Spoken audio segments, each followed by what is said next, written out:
రేవంత్ రెడ్డికి ఆయన ప్రభుత్వాన్ని కాపాడుకోవడం కోసం మోడీ అవసరమై ఉండొచ్చు, చంద్రబాబు నాయుడు గారు అవసరమై ఉండొచ్చు, కానీ తెలంగాణ ప్రజలకు అవసరం లేదు కదా.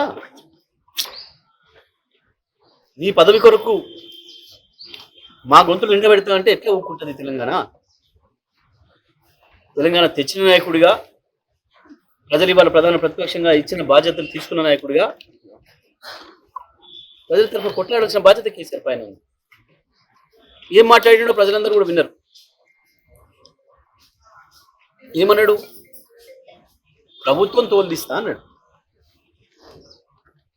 ముఖ్యమంత్రి అంటాడో, ఇరిగేషన్ మంత్రి అంటాడో, ఈ స్ట్రీట్ ఫిల్లర్స్ పేరు ఏం తీసుకోలేదు. ఆయన స్టేట్స్మెన్గానే మాట్లాడాడు. స్ట్రీట్ ఫిల్లర్స్ గురించి మాట్లాడుతూనే మాట్లాడలేదు. కానీ వాళ్ళు ఏం మాట్లాడతాడు? ముఖ్యమంత్రి నీవు గల్లీ స్థాయి నాయకుడు అనేది మళ్ళీ ఒకసారి రుజువు చేసుకో.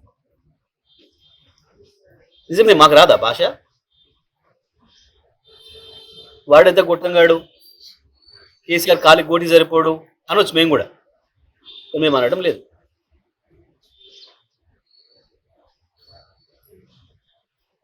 నువ్వు రండవు, నువ్వు కొజ్జెవరు కూడా అనొచ్చు, మేము అనడం లేదు. మాకు విజ్ఞత ఉంది. నీకు కేవలం అది ఒక్క భాష వచ్చు కావచ్చు, నాకు అన్ని భాషలు వచ్చు, అన్ని పద్ధతుల్లో మాట్లాడవచ్చు. విజ్ఞతతో మాట్లాడవచ్చు. ఒకవేళ నువ్వు దాంట్లోనే పోటీ పెట్టుకుందాం అనుకుంటే అది కూడా మాట్లాడవచ్చు.